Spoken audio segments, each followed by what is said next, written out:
Assalamualaikum warahmatullahi wabarakatuh. Alhamdulillah, masih ada kesempatan untuk kita bisa berjumpa melalui video pembelajaran kali ini.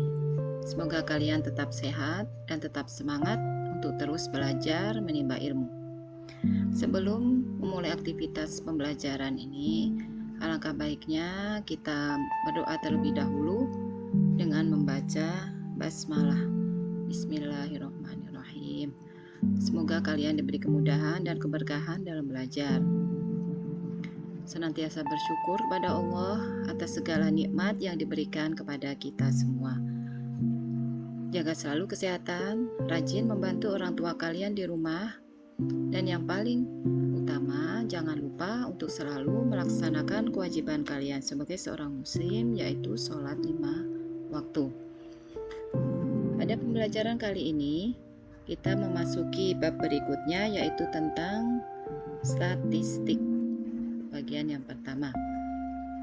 Ya, untuk bagian statistik ini, tentunya udah kalian pelajari sewaktu kalian duduk di bangku kelas 7. Namun pada kesempatan kali ini di kelas 8, tentunya materinya lebih diperluas lagi. Baiklah, marilah kita mulai saja pembahasan tentang statistik. Simak baik-baik video berikut, catat materinya di buku catatan, dan kerjakan tugasnya dengan baik sesuai contoh yang akan Ibu jelaskan pada video ini. Ya, sebelumnya ini ada sebuah ilustrasi. Perhatikan gambar di samping. Pernahkah kalian melihat atau mengalami proses pemungutan suara untuk pemilihan ketua OSIS di sekolah seperti gambar di samping? Ya, ini contoh proses pemilihan ketua OSIS, mungkin di sekolah yang lain, dan kalian juga tentunya pernah mengalami, tapi ya mungkin bentuknya tidak seperti itu, tapi intinya hampir sama. Salah satu manfaat dari mempelajari statistik dalam hal ini adalah dalam proses perhitungan suara untuk menentukan pemenangnya sebagai ketua OSIS. Jadi nanti siapa yang mendapatkan jumlah suara paling banyak, itulah sebagai pemenang menjadi ketua OSIS. Tahukah kalian apa yang dimaksud dengan statistik? Ya, tentunya untuk memahami apa itu statistik akan kita pelajari pada pembelajaran kali ini. Baiklah, langsung aja. Ya, untuk pembahasan statistik ini meliputi ada pengertian statistik, kemudian penyajian dan penafsiran data, kemudian ada ukuran pemusatan dan penyebaran data. Untuk pemusatan data itu ada median, ada min, median, modus. Sedangkan untuk ukuran penyebaran data ada jangkauan kuartil, jangkauan interkuartil, kemudian simpangan kuartil. Ya, nanti pembahasan tentang statistik akan kita bahas bersama melalui beberapa video. Ya, baiklah, kita mulai aja. Pertama, untuk pengertian statistik. Ya, statistik itu adalah suatu ilmu pengetahuan yang berhubungan dengan cara-cara pengumpulan data, pengolahan data, penyajian dan penganalisaan data, serta penyimpulan data. Ya, ini untuk pengertian statistik. Kemudian data itu sendiri adalah suatu informasi yang diperoleh dari pengamatan atau penelitian. Ya, macam-macam data ini ada dua. Yang pertama, data kuantitatif, yaitu data yang berupa angka. Contohnya data-data nilai ujian. Kemudian ada juga data kualitatif, yaitu data yang berupa kata-kata atau bukan angka. Contohnya data tentang hobi seseorang. Kemudian ada istilah lain, yaitu populasi, adalah kumpulan dari seluruh objek yang mempunyai sifat atau karakteristik yang sama yang menjadi objek atau sasaran pengamatan. Kemudian sampel itu bagian dari populasi yang diambil sebagai objek pengamatan langsung dan dapat dijadikan dasar dalam penarikan kesimpulan. Ya, tentunya tentunya ini semua udah kalian pelajari waktu kelas 7, jadi Ibu hanya mengingatkan kembali. Ya, kemudian untuk penyajian dan penafsiran data. Yang pertama, penyajian data terlebih dahulu. Penyajian data itu dapat disajikan dalam beberapa bentuk. Yang pertama dengan tabel. Ya, contohnya data nilai ulangan matematika siswa kelas 8. Ya, ini ada sebuah tabel. Jadi di sini maksud tabel berikut adalah siswa yang nilainya 50 itu ada 5 anak. Yang nilainya 60 ada 10 anak. Yang nilainya 70 ada 20 anak. Yang nilainya 80 ada 10 anak. Yang nilainya 90 ini ada 10 anak. Yang nilainya 100 ada 5 anak. Ya, ini menggunakan tabel, cara penyajian datanya seperti itu. Kemudian yang kedua dengan diagram. Kalau dengan diagram, yang pertama ada bermacam-macam diagram. Yang pertama diagram batang. Ini perhatikan dari tabel tadi, dari diagram ini bisa kita baca untuk yang sumbu mendatar ini nilai ulangan matematika, ini nilainya. Kemudian sumbu yang tegak itu jumlah siswa. Nah, ini artinya untuk nilai 50 jumlah siswanya ada 5. Yang nilainya 60 ini ada 10. Yang nilainya 70 ini ada 20 siswa. Yang nilainya 80 ini ada 10. Nilainya 90 sama, ini ada 10 siswa. Yang nilainya 100 ada 5 siswa. Itu diagram batang. Kemudian yang kedua ada diagram lingkaran. Ya, untuk diagram lingkaran, pertama kita jumlahkan dulu jumlah siswa seluruhnya yang mengikuti ulangan, yaitu ini 5 ditambah 10 ditambah 20 ditambah 10 ditambah 10 ditambah 5, hasilnya adalah 60. Kemudian tentukan dulu besarnya sudut. Yang harus kalian ingat, untuk satu lingkaran utuh itu besar sudutnya adalah 360.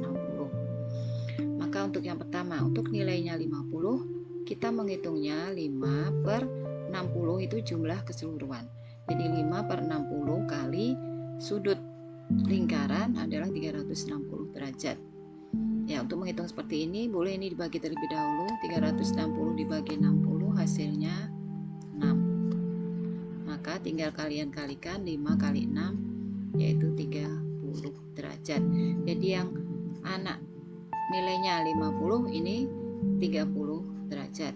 Kemudian yang nilainya 60, perhatikan di sini ada 10 siswa, ya 10 per 60 kali 360. Ini dibagi 6, berarti 10 kali 6 60. Kemudian yang ketiga nilai 70, perhatikan 70 ini ada 20, berarti 20 per 60 kali 360. Ya, ini sama dicoret, hasilnya 60 kali 20 sama dengan 120. Kemudian yang keempat yang nilainya 80, ini ada 10, berarti 10 per 60 kali 360 hasilnya 60.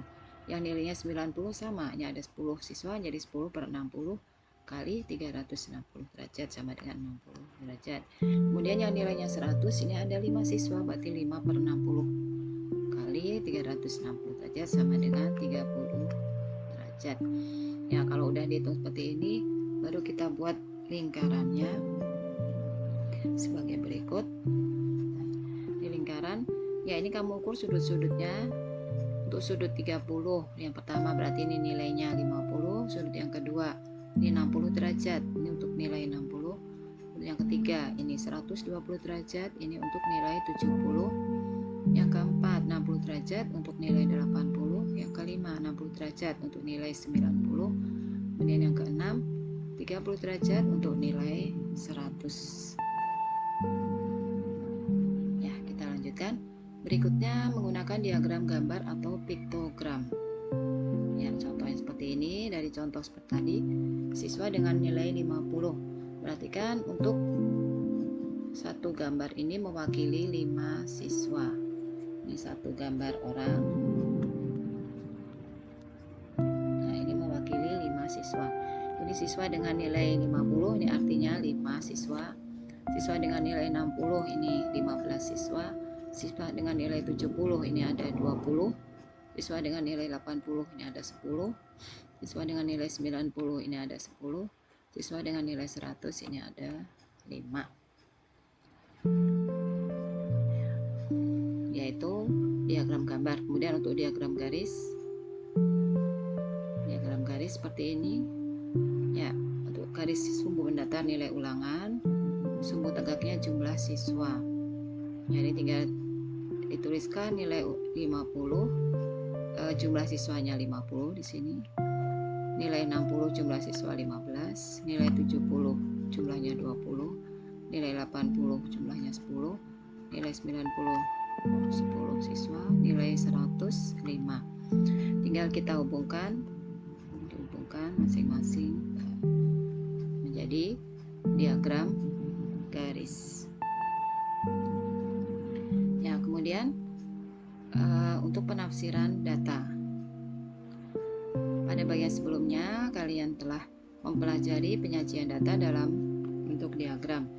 Pada bagian ini kita akan mencoba membaca atau menafsirkan suatu data yang telah disajikan dalam bentuk diagram. Jadi di sini ada sebuah diagram, kalian membaca ataupun menafsirkan maksud dari diagram tersebut. Ya, perhatikan diagram garis di samping. Nah, ini ada diagram garis. Ya, diagram ini menunjukkan penjualan jilbab di butik busana muslim pada bulan Januari sampai Juni. Januari, Februari, Maret, April, Mei, Juni. Kemudian yang ke atas ini jumlah penjualannya, jumlah jilbab yang terjual. Yang A, pada bulan apakah penjualan jilbab paling banyak? Ya, tentunya yang paling tinggi atau paling besar angkanya. Ya, baiklah kita coba jawab bersama. Untuk penjualan jilbab paling banyak terjadi pada bulan, ya ini April, ini paling banyak, paling besar. Ya, jadi 225 buah. Penjualan jilbab mengalami penurunan pada bulan penurunan. Jadi yang tadi 60 menjadi 70, ini berarti mengalami penurunan. Ya, kalau ini naik, penurunan lagi berarti pada bulan Mei. Jadi Februari dengan Mei ini mengalami penurunan. Kemudian penjualan jilbab mengalami kenaikan pada bulan, ya dari ini ke sini naik, ininya berarti ini naik, ini bulan Maret, kemudian April, kemudian Juni, ya ini mengalami kenaikan, garisnya nanjak. Kemudian jumlah jilbab yang terjual selama 6 bulan, berarti kita hitung semuanya. Yang pertama 150 ditambah 75 ditambah 200 ditambah 250, ini 225 ditambah 125 ditambah 150, jumlah semuanya 925. Jadi dalam 6 bulan itu terjual jilbab sebanyak 925 buah. Ya, mungkin untuk pembahasan tentang statistik pada pertemuan kali ini tidak banyak, hanya sekedar mengulang, mungkin udah dipelajari di kelas 7. Ya, untuk di akhir pembelajaran seperti biasa, Ibu berikan tugas yang harus kalian kerjakan. Ya, ini merupakan tugas ke-7. Ya, tugas ini Ibu berikan itu dalam rangka untuk mengukur pemahaman kalian tentang materi yang sudah Ibu jelaskan melalui video tersebut. Nanti hasilnya kalian kerjakan di buku tugas, kemudian upload ke KI 3 Pengetahuan atau bisa juga di Google Classroom. Ya, soalnya seperti ini. Yang pertama, perhatikan data berikut. Ya, ini diambil dari penilaian harian soal 5 LKS halaman 45. Ibu ambilkan dari soal di LKS. Ya, ini datanya Ibu ambilkan dari soal yang ada di LKS. lengkapi tabel distribusi frekuensi berikut. Ya, ini caranya. Tugas kalian menghitung frekuensi itu banyaknya siswa ada berapa. Yang berat badannya 35, coba cari 35. 1, 2, 3, 4, 5, 6, 7, dan seterusnya. Kemudian kalian tuliskan di sini. Yang 36 ada berapa, dituliskan di sini semua. 38, 37, 38, 39. Dituliskan frekuensinya atau jumlah siswanya, kemudian jumlah semuanya itu ada berapa. Yaitu kalian hanya menuliskan, menghitung banyaknya siswa dengan berat badan tersebut. Ya, kemudian untuk soal kedua, sajikan data di atas. Jadi datanya ini sama, tapi kamu sajikan dalam bentuk pertama diagram batang, kemudian diagram garis, kemudian diagram lingkaran. Kalau belum jelas, boleh kalian buka lagi, ulang kembali videonya. Ya tentunya kalau udah kalian catat, ya kalian tinggal melihat dari catatan yang udah kalian tulis. Ya, Ibu harapkan semoga kalian bisa memahami dengan baik. Ya, seandainya masih kurang paham, diputar kembali videonya atau boleh bertanya langsung lewat WA atau pada kolom komentar. Akhir kata, Ibu cukupkan sampai di sini pembahasan kali ini. Sampai ketemu lagi di video pembahasan berikutnya. Sekian dari Ibu, dan terima kasih atas perhatiannya. Wassalamualaikum warahmatullahi wabarakatuh.